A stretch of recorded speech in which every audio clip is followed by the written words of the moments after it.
Hi guys, welcome back to my channel Dig 11, One Day, One Knowledge.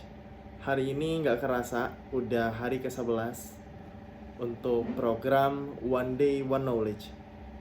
Ya, hari ini aku dapetin satu hal baru tentang kita yang punya rasa takut dan kebingungan kalau tiba-tiba dikasih masukan sama audiens, terus diberikan saran sama audiens, gimana ya kita nanggepinnya, kayak gitu.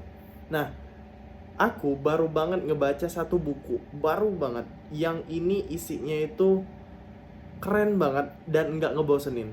Bukunya itu judulnya 64 Tips Trik Presentasi, Public Speaking, Mastery in Action.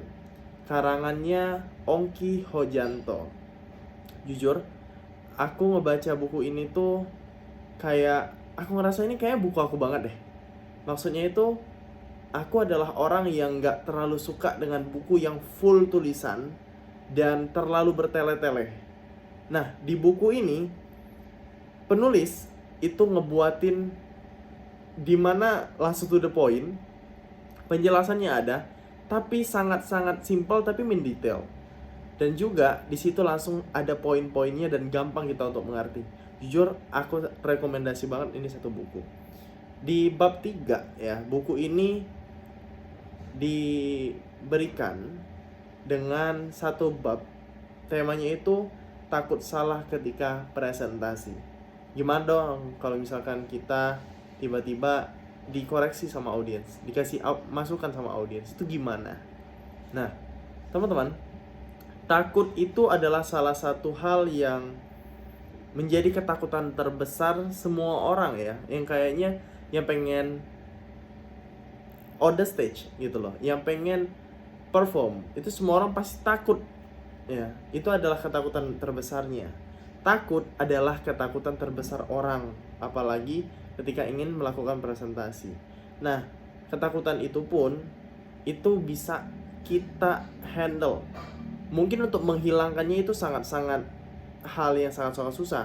Tapi untuk kita bisa menghandle ketakutan itu, gimana sih rasanya kita bisa mengatur dan mengkontrol dari ketakutan kita?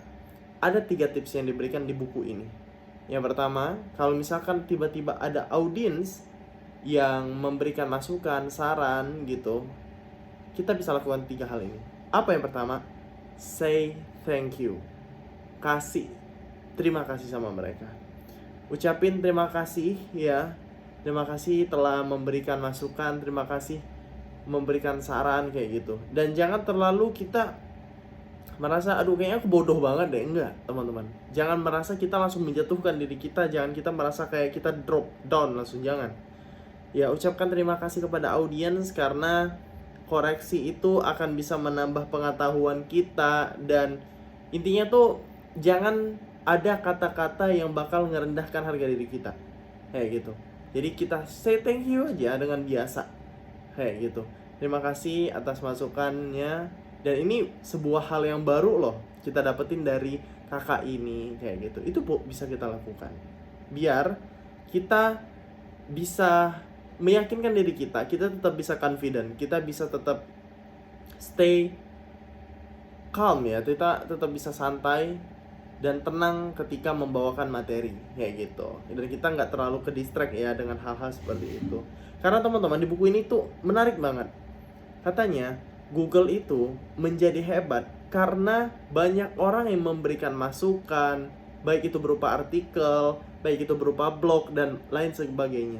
Makanya Google itu hebat, kalau ditanya apapun dia tahu, kayak gitu. Jadi kita bisa ubah pola pikir kita yang kayak, waduh kalau aku dikritik, kalau aku diberikan saran, aku bodoh, aku salah. Enggak, kita coba ubah ya. Kita harus change itu dengan, kalau aku diberikan saran, berarti ada ilmu baru yang aku dapetin. Oke? Jadi, say thank you sama yang sudah kasih saran. Yang kedua, gali kebenaran informasinya. Kalau ada orang yang memberikan masukan, ada orang yang memberikan sebuah fakta ataupun data, kita bisa tanyain sama dia. Kira-kira itu faktanya dari mana nih? Boleh dong kasih sumbernya juga, biar teman-teman semuanya bisa tahu nih. Kayak gitu. Dan itu bisa membuat kita tuh lebih confident lagi teman-teman. Kita tuh nggak ngerasa kayak, oh iya ya, nggak langsung menerima gitu loh, nggak langsung approve dengan yang dikasih tahu. Tapi kita bisa memvalidkan dulu, ini kira-kira dapatnya dari mana nih kak, dengan pembawaan kita yang tetap santai. Itu yang kedua. The last, yang ketiga adalah libatkan mereka. Libatkan mereka ya, kita bisa berikan mereka waktu 5-10 menit ya. Misalkan mereka memberikan, ayo siapa yang ingin sharing tentang satu hal, kita bisa memanfaatkan itu, libatkan mereka, kayak gitu. Ayo siapa ini yang pengen sharing tentang masalah ini, tentang tema yang kita masih bawain ya. Tapi ingat, kita harus kasih batasan ya, waktunya. Seperti itu. Jangan kita terlalu bablas menikmati kisah mereka dan kita kehilangan kontrol akan hal itu. Ingat, yang menjadi narasumber, yang menjadi presentator itu adalah kita. So, yang paling banyak ngomong itu harusnya kita.